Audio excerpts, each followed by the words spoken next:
नाशिक जिल्ह्यातला कांदा उत्पादक सापडला कोंडीत. स्वतंत्र कृषी अर्थसंकल्पाची प्रक्रिया सुरू. राज्यात 450 पॅकहाऊस उभारणार. शेतकऱ्यांमुळेच अर्थव्यवस्था बळकट राहिली. मुख्यमंत्री. आणि सातारा जिल्ह्यात रोहियो अंतर्गत 450 कामं सुरू. नमस्कार. आता पाहूया सविस्तर वृत्त. नाशिक जिल्ह्यात साठवणुकीतला 60% कांदा संपला असून 40%च कांदा शिल्लक आहे. कांद्याचे दर वाढण्याची शक्यता असल्यानं कांदा उत्पादकांच्या आशा उंचावल्या आहेत. मात्र लेव्हीबाबतच्या वादामुळे कांदा उत्पादक शेतकरी कोंडीत सापडला आहे. राज्यात उन्हाळी कांद्याची सरासरीपेक्षा दुपटीनं लागवड करण्यात आली आहे. यंदा भरघोस पीक येण्याची अपेक्षा असतानाच अवकाळी पावसानं कांद्याची शेती झोडपून काढली आहे. नाशिक, नगर आणि पुणे जिल्ह्यातल्या 50%हून अधिक कांदा शेतीला त्याचा फटका बसला आहे. तर देशभरात 20% कांद्याचं उत्पादन घटलं आहे. स्वतंत्र कृषी अर्थसंकल्पाचा प्रस्ताव मंत्रिमंडळाकडे सादर करण्यात येणार असल्याची माहिती राज्याचे कृषी मंत्री राधाकृष्ण विखे पाटील यांनी नुकतीच विधिमंडळात दिली. स्वतंत्र कृषी अर्थसंकल्प सादर करण्यासाठी कृषी उत्पन्नाचा विकास दर 4% गाठण्यासाठी कृती कार्यक्रम निश्चित करण्यात आला आहे. ग्रामविकास, सहकार, पणन, जलसंपदा, पशुसंवर्धन, दुग्ध विकास, मत्स्य व्यवसाय विभागांकडून माहिती संकलित करण्यात येत आहे. कृषी आणि संलग्न क्षेत्रातून राज्य सरकारला प्रत्यक्ष आणि अप्रत्यक्ष कर रूपात मिळणाऱ्या महसुलाची 3 वर्षातली माहिती घेण्यात आली आहे. त्याचबरोबर 11व्या पंचवार्षिक योजनेतला प्राप्त नियत व्यवसाय, अर्थसंकल्पीय तरतूद आणि खर्च यांची माहिती घेण्यात आली आहे. राज्यात सुमारे 450 पॅकहाऊस उभारण्यात येणार आहेत. राष्ट्रीय फलोत्पादन अभियानाअंतर्गत यंदा राज्यासाठी सुमारे 9 कोटी 4 लाख रुपयांची तरतूद करण्यात आली आहे. त्यासंबंधीच्या योजनेचा प्रस्ताव राष्ट्रीय फलोत्पादन विभागानं केंद्र सरकारला सादर केला आहे. केंद्र सरकारची मंजुरी मिळाल्यानंतर उपलब्ध होणाऱ्या निधीतून पॅकहाऊस उभारण्यात येणार आहेत. राष्ट्रीय फलोत्पादन विभागानं शेतकऱ्यांना काढणीनंतरच्या व्यवस्थापन घटकांच्या अंतर्गत योजनेचे मापदंड ठरवून दिले आहेत. यंदा पॅकहाऊसच्या खर्चाच्या मर्यादेपेक्षा गेल्या वर्षीच्या तुलनेत सुमारे 1 लाख रुपयांची वाढ करण्यात आली आहे. ती सुमारे 4 लाख रुपयापर्यंत प्रति युनिट प्रमाणे केली जाणार आहे. जागतिक मंदीच्या काळातही महाराष्ट्राची अर्थव्यवस्था बळकट करण्यात राज्यातल्या शेतकऱ्यांचा मोलाचा वाटा असल्याचं प्रतिपादन राज्याचे मुख्यमंत्री पृथ्वीराज चव्हाण यांनी नुकतंच केलं. राज्य विधिमंडळाच्या पावसाळी अधिवेशनात विरोधकांच्या अंतिम आठवडा प्रस्तावाला उत्तर देताना ते बोलत होते. गेल्या 2-3 वर्षात जागतिक अर्थव्यवस्थेत मंदीचं वातावरण होतं. मात्र त्याचा फारसा परिणाम राज्याच्या अर्थव्यवस्थेवर दिसून आला नाही. सकल राष्ट्रीय उत्पादनात राज्य देशात आघाडीवर राहिलं. देशात दुसऱ्या क्रमांकावर असलेल्या उत्तर प्रदेशपेक्षा राज्याचं उत्पन्न 40%हून अधिक आहे. राज्यातल्या कोरडवाहू शेतकऱ्यांनी जागतिक मंदीच्या काळातही राज्याची अर्थव्यवस्था बळकट करण्यात महत्त्वाची भूमिका बजावली आहे. सातारा जिल्ह्यात महात्मा गांधी राष्ट्रीय ग्रामीण रोजगार हमी योजनेअंतर्गत सुमारे 450 कामं सुरू आहेत. त्यावर सुमारे 16,000 मजूर काम करत आहेत. जिल्ह्यात सध्या सुरू असलेल्या कामात जिल्हा परिषदेची सुमारे 400 कामं सुरू आहेत. त्यावर सुमारे 12,000 मजूर काम करीत आहेत. शासकीय यंत्रणेद्वारे 64 कामं सुरू असून त्यावर सुमारे 4,000 मजूर काम करीत आहेत. रोजगार हमी योजना विभागानं सुमारे 12 कामांना मंजुरी दिली आहे. या कामांना मागणी असल्यास त्याला तात्काळ प्रशासकीय मान्यता देण्याची भूमिका देखील प्रशासनानं घेतली आहे. त्यामुळे मोठ्या प्रमाणात रोजगार मजुरांना उपलब्ध होणार आहे. कडधान्य पिकांना पेरणीपूर्वी त्याच पीक गटाच्या रायझोबियम या जीवाणू संवर्धकाची 250 ग्रॅम प्रति 10 किलो बियाणं या प्रमाणात बीज प्रक्रिया करावी. याचबरोबर बियाणास स्फुरद विरघळणाऱ्या जीवाणूंची 250 ग्रॅम प्रति 10 किलो बियाण्यांची बीज प्रक्रिया करावी.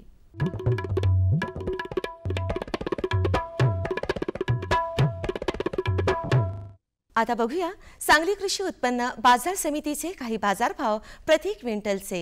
गहू कमाल 2800 रुपये किमान 1600 रुपये प्रति क्विंटल, ज्वारी हायब्रिड कमाल 2000 रुपये किमान 1510 रुपये, ज्वारी शाळू कमाल 3200 रुपये किमान 1600 रुपये, मका कमाल 1380 रुपये किमान 1340 रुपये, तांदूळ कमाल 5500 रुपये किमान 2000 रुपये, गूळ कमाल 3700 रुपये किमान 2650 रुपये, हळद कमाल 9400 रुपये किमान 4500 रुपये, बेदाणा कमाल 24100 रुपये किमान 10000 रुपये. कृषी बाजारभावविषयक अधिक माहितीसाठी www.agmarknet.nic.in किंवा www.msamb.com या संकेतस्थळाला भेट द्या.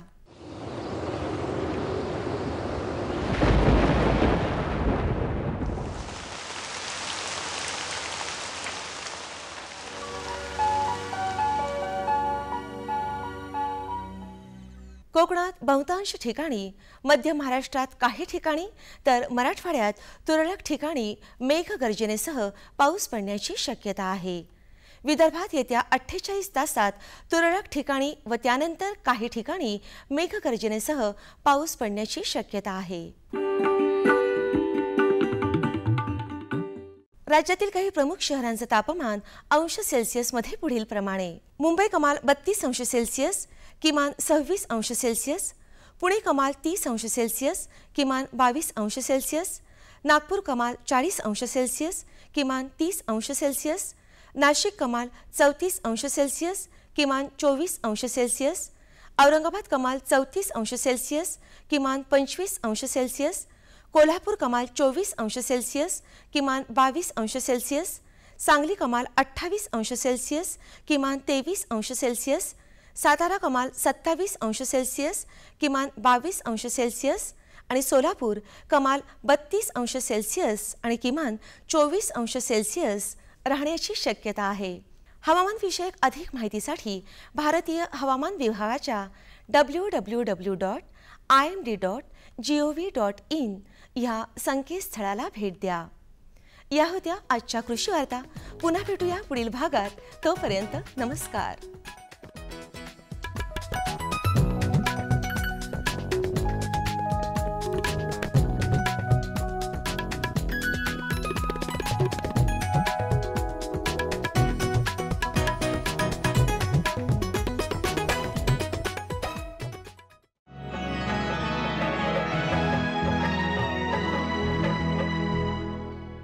हे घे, आणखी सांग. बस. अरे हे काय भाऊ, इतकं कमी रासायनिक खत? शेती सोडली आहेस का? शेती नाही, नादानपणा सोडतोय. मातीचं परीक्षण केलंय. आता तर भाऊ जितकं आवश्यक आहे तितकंच खत शेतात टाकू.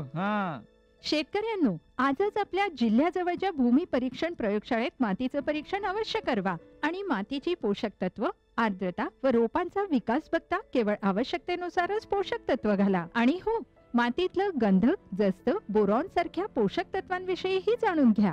खत आणि जैविक खताच्या योग्य उपयोगानं भूमीचा सकसपणा टिकवून ठेवा, उत्पादकता वाढवा, खर्च कमी करा आणि बहुमोल परकी चलन वाचवण्यातही सहकार्य करा.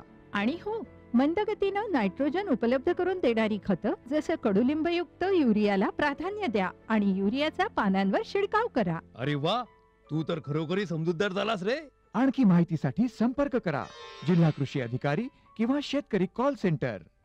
सुगंधाच्या दरवळीमध्ये, स्वादाच्या बहारीमध्ये, प्रगतीच्या डहाळ्यांमध्ये, पसरणाऱ्या हास्यांमध्ये, हिरव्यागार झाडांमध्ये, मोठ्या मोठ्या सौद्यांमध्ये, गोड मधुर गुंजनामध्ये, आनंदाच्या चाहुलीमध्ये. NHM बागवानी मिशन. आमची आकांक्षा आपलं स्मित हास्य.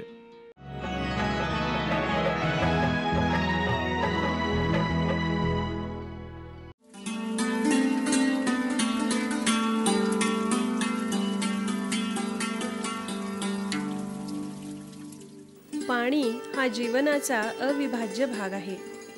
शेतीबरोबरच दैनंदिन दिनचर्येत पाण्याला महत्त्व आहे.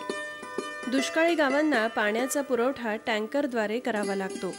मात्र सातारा जिल्ह्यातील वाई तालुक्यातील कृष्णा नदीवरील धोम बलकवडी धरण प्रकल्पानं मोठ्या प्रमाणात टँकर मुक्ती साधली आहे. एवढंच नव्हे तर कोरडवाहू शेतीकडून नगदी शेतीकडे या गावांचा प्रवास झाला आहे. धोम बलकवडी हे धरण धोम धरणाच्या एक्झॅक्टली 12 किलोमीटर अंतरावर वरच्या अंगाला आहे. म्हणजे जिथे धोम धरणाचा जलाशयाचा किंवा बुडीत भाग संपतो तिथे बरोबर धोम बलकवडी धरण वरच्या अंगाला सुरू होतं. म्हणजे जिथे जास्तीत जास्त पर्यटक येतात त्या धोम धरणाच्या वरच्या बाजूला धोम बलकवडी धरण पूर्ण झालं आहे बांधून. जलाशयाचा साठा 4 वर्षापासून होतो आहे. महत्त्वाचं म्हणजे हे धरण आंतरखोरे म्हणजे व्हॅली ट्रान्सफर असं म्हटलं जातं, कारण कृष्णा नदीतलं पाणी आपण निरा खोऱ्यामध्ये वळवतो आहे. ह्या धरणापासून 3 तालुक्यांना जो फायदा होतो आहे किंवा होणार आहे पूर्णतः ते तालुके आहेत भोर, खंडाळा आणि फलटण. तर भोर तालुक्यामध्ये पुणे जिल्ह्यातल्या भोर तालुक्यामध्ये साधारणतः 1460 हेक्टर सिंचन क्षमतेला आणि जवळजवळ 19 गावही कव्हर करणारा हा प्रकल्प आहे. त्याच्यापुढे पाणी जातं ते खंडाळा तालुक्यामध्ये. खंडाळा तालुक्यामध्ये साधारणतः 22 गावं कव्हर करणारा आणि 6060 हेक्टर पोटेन्शियल सिंचन क्षमता निर्माण करणारा हा प्रकल्प आहे. त्याच्या पुढे जाऊन फलटण तालुक्यामध्ये याचा लाभ देतो आहे. तर फलटण तालुक्यामध्ये याचं क्षेत्र आहे 18,890 म्हणजे जवळजवळ 18,000 हेक्टर म्हणायला काहीच हरकत नाही. आणि ते जवळजवळ 40,000 एकर असं एवढं मोठ्या प्रमाणात क्षेत्र फलटण तालुक्यामध्ये आहे आणि त्यातले 51 गावावर कव्हर करतो तो. तर ह्या तिन्ही तालुक्यांमधले जवळजवळ 92 गावांमध्ये 25,500 हेक्टर सिंचन क्षमता निर्माण करणारा हा मोठा प्रकल्प आहे. आणि ह्या मोठ्या प्रकल्पातल्या जो कालवे आहेत, डावा कालवा 14.50 किलोमीटर लांबीचा आणि उजवा कालवा जो आहे तो 147 किलोमीटर लांबीपर्यंत तो फलटण तालुक्यापर्यंत जाऊन संपतो. फलटण तालुक्याच्या हद्दी माळशिरस आणि फलटणच्या हद्दीपर्यंत जाऊन संपतो. तर अशा याच्यामध्ये 147 किलोमीटरच्या मुख्य कालव्याच्यामध्ये 100 किलोमीटरचं काम आतापर्यंत पूर्ण झालेलं आहे. आणि त्याच्यातून भोर तालुका, खंडाळा तालुका आणि फलटण तालुका तिघांना लाभ होतो आहे. याच्यातली महत्त्वाची गोष्ट रिपीटेडली जरी झाली तरी फार महत्त्वाची नक्कीच आहे ती की खंडाळा तालुक्यातला साधारणतः 2003-04पर्यंत 74 ते 75 टँकर चालू असायचे. संपूर्ण अवर्षण प्रवण भाग हा खंडाळा आणि फलटणमधला. आणि इथे या खंडाळामध्ये जवळजवळ 74 टँकर दुष्काळामध्ये या साधारणतः मार्च-फेब्रुवारी महिन्यापासून जून महिन्यापर्यंत चालू असायचे 5-6 वर्षापूर्वी. पण ह्या धरणाचं पाणी जसं जसं खंडाळा तालुक्यामध्ये शिरत गेलं खंडाळा तालुका हळूहळू कवरत टँकरची क्षमता कमी झाली आणि आज जवळजवळ एखादा दुसरा टँकर सोडला तर टँकर मुक्त झाल्यासारखा आहे तो खंडाळा तालुका. हे ह्या प्रकल्पाचं वैशिष्ट्य आहे. या प्रकल्पातून अनेकशे आम्ही पाझर तलाव खंडाळा तालुक्यातले, भोर तालुक्यातले, फलटण तालुक्यातले आम्ही भरून देतो. खंडाळा तालुक्यातले 22 गावातले साधारणतः 75 पाझर तलाव, गाव तलाव, कोप बंधारे, तसंच फलटण तालुक्यातल्या 23 गावातले हे कोप बंधारे, गाव तलाव हे आम्ही भरून देतो. आणि त्यामुळे जवळजवळ या मागच्या वर्षीसुद्धा 110 ते 120 हे असे तलाव वेगवेगळे आम्ही भरून देण्यात आलेले आहेत. आणि त्याच्या मागचं कारण तेच आहे की वितरकांची पूर्ण कामं झालेली नाहीत, शेतकऱ्यांची कामं व्हायची आहेत. पण तरीसुद्धा ही सगळे शेतकऱ्यांची कामं जरी राहिलेली असलीत तरी इथे मोठ्या प्रमाणात सिंचनाला प्रतिसाद मिळतो आहे. कारण पूर्वी फक्त कांदा वगैरे अशी पीक घेणारी ही शेतकरी मंडळी आज ऊसाकडे वळलीत आणि स्वतःच्या खर्चाने शेतसाऱ्या तयार करून त्यांच्या पद्धतीने त्याबरोबर पाणी तिथपर्यंत नेत आहेत. आणि स्थलांतर त्यांचं कमी झालं. आपल्या गावात जाऊन शेती करू लागलीत, ऊसाची मुक्त शेती करू लागलेत ते. आणि एवढ्या 4 ते 5 वर्षामध्ये ह्या दुष्काळग्रस्त गावांना पाणी मिळू लागलेलं आहे. हे ह्या प्रकल्पाचं अत्यंत मोठं वैशिष्ट्य आहे. केवळ 4 TMCचा प्रकल्प एवढा करू शकतो तर बाकीचे आमच्याकडे जे 10 आणि 12-15 TMCचे प्रकल्प आहेत त्यातून केवढी दुष्काळमुक्त होईल हा जिल्हा. तर ह्या प्रकल्पाला एक वैशिष्ट्य सांगायचं म्हणजे याला सन 2007 पासून केंद्र शासनाचा AIBPचा निधी प्राप्त होतो आहे. वेगवर्धित प्रकल्पाच्या अंतर्गतला निधी याला प्राप्त होतो. म्हणजे आतापर्यंत जवळजवळ 142 कोटी रुपये याला केंद्र शासनाकडून प्राप्त झालेले आहेत. प्रकल्पाची आताची किंमत आहे 848 कोटी. खर्च जवळजवळ झालेला आहे 676 कोटी खर्च झालेला आहे. तर अजून काही फक्त किरकोळ कामं 20% कामं फक्त या प्रकल्पातली शिल्लक आहेत. आणि ती मोस्टली कामं फलटण तालुक्यातली आणि काही अलीकडची डाव्या कालव्यातली भोर तालुक्यातली कामं शिल्लक आहेत. ह्या संपूर्ण कालवाईचा जो मुख्य कालवा आहे तो संपूर्ण अस्तरीकरण संधानकातलं म्हणजे कॉन्क्रीटचं अस्तरीकरणातला तो कालवा आहे आणि त्यातलं जवळजवळ 50% कामं आमची 50 किलोमीटरपर्यंतची कामं या 100 किलोमीटरच्या आसपासची झालेली आहेत. 100 किलोमीटरच्या कालव्यातली जी कामं झाली त्यातली 50 किलोमीटरचं अस्तरीकरण आतापर्यंत आमचं संपलेलं आहे. याचं वितरण व्यवस्थेचं जे जाळं आहे फलटण तालुक्यापर्यंत ते जवळजवळ 390 किलोमीटर लांबीचं आहे. वितरिका, उपवितरिका, त्याच्या मायनर्स, सब मायनर्स या सगळ्या जर बघितल्यात तर 390 किलोमीटरचं आणि याच्यातलं जवळजवळ 50 ते 60% काम आमचं आज संपलेलं आहे आणि त्यामुळे 25,500 हेक्टरचे पोटेन्शियल किंवा सिंचन क्षमता या प्रकल्पाची आहे. त्याच्यातून आम्ही जवळजवळ 13,000 हेक्टरचं पोटेन्शियल आज क्रिएट केलेलं आहे आणि जवळजवळ आनंदाने सांगावं असं वाटतं 11 ते 11,500 हेक्टरचं इरिगेशन यातून आज होत आहे.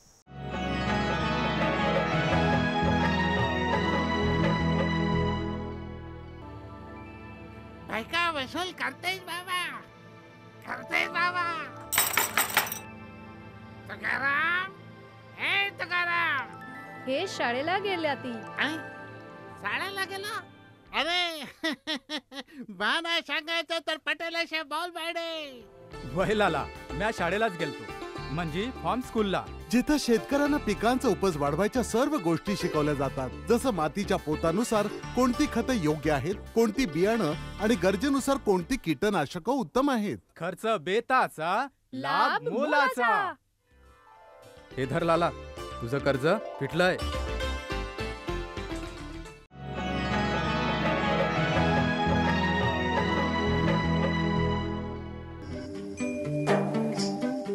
शासनाच्या मदतीनं उपलब्ध साधन संपत्तीचा वापर करून कायापालट या प्रकल्पानं घडवून आणला आहे.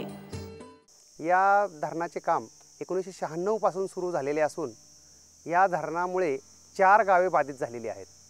त्या 4 गावांची जवळजवळ 757 कुटुंब विस्थापित झालेली आहेत.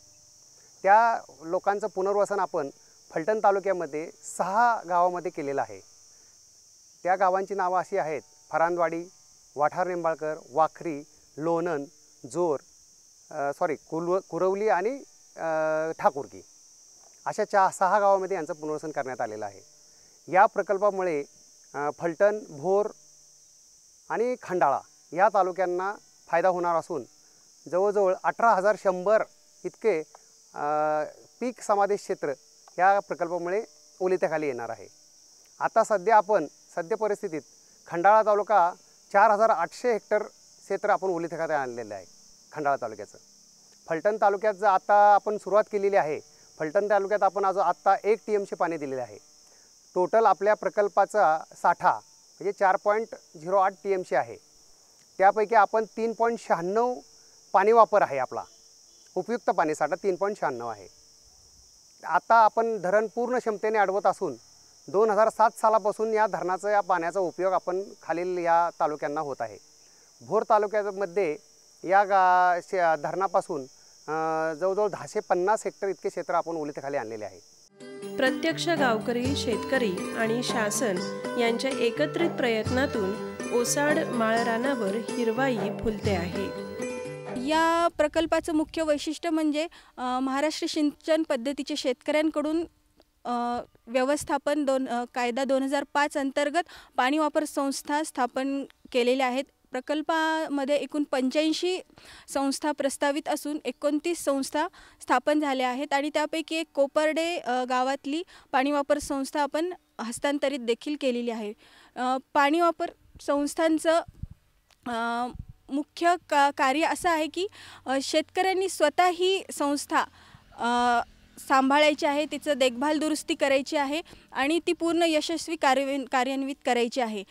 ज्या प्रकारे संस्थेने सर्व लाभधारकांकडून पाणी अर्ज एकत्रित करून ही एकत्रित पाणी मागणी शासनाकडे प्रस्तावित करायची आहे आणि अवेलेबल वॉटरप्रमाणे शासन त्यांना पाणी पुरवठा करणार आहे आणि त्यातून जी पाणीपट्टी आहे ती पण संस्थेनेच जमा करायची आहे आणि ती शासनाला द्यायची आहे आणि पाणी वापर संस्थेच्या देखभाल दुरुस्तीसाठी जो काही खर्च लागणार आहे हा पाणीपट्टीमधूनच त्यांनी भागवायचा आहे. त्यामुळे अतिशय उपयोगाचा असा पाणी वापर संस्था चा कायदा आपण ह्या प्रकल्पामध्ये मोठ्या प्रमाणात अंमलात आणणार आहोत. जमिनीच्या पाणी पातळीत वाढ झाल्यानं नगदी शेतीपूरक औद्योगिकरणाकडे गावांची वाटचाल होत आहे आणि उत्पादन क्षमतेत वाढ दिसून येत आहे. धरणाची उंची 65.10 मीटर आहे व धरणाची लांबी 12.11 मीटर आहे. या धरणाचे टोटल कालवे 147 मीटर, उजवा कालवा 147 मीटर आहे व डावा कालवा 14.5 मीटर आहे आणि खंडाळा तालुक्यातील कालव्याची लांबी 54 मीटर आहे. या खंडाळा तालुक्यातील एकूण क्षेत्र 4300 हेक्टर आहे आणि ते कान्हवडी ते कोपर्डे या गावाच्या अंतर्गत येते.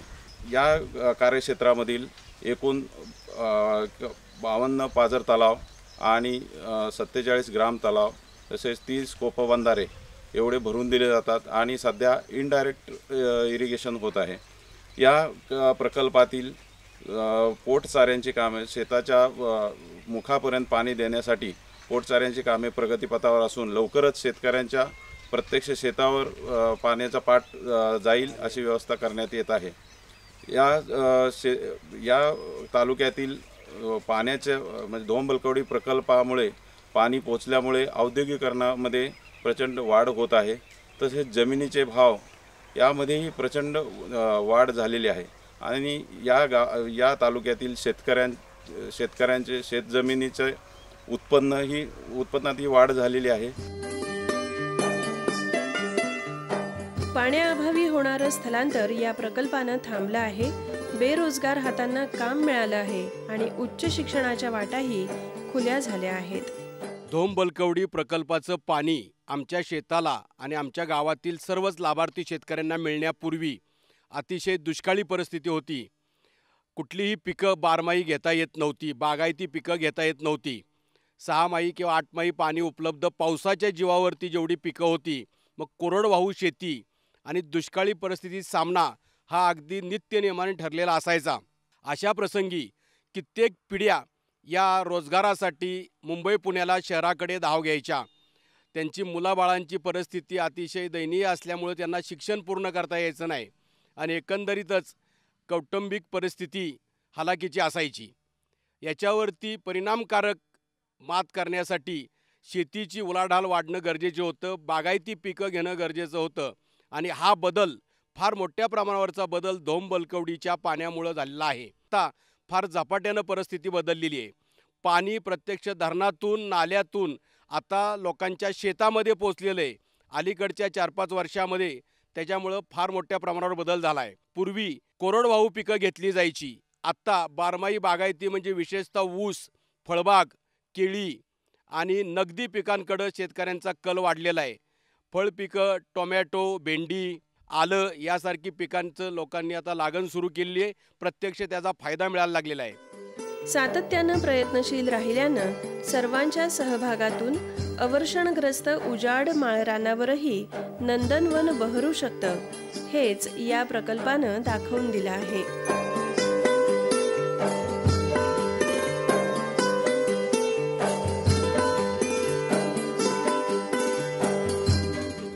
आमचा पत्ता निर्माता कृषी दर्शन, दूरदर्शन केंद्र पुणे. आमचे ईमेल आयडी असे आहे ddkpunekrishi@hotmail.com आणि ddkpunekrishi@rediffmail.com.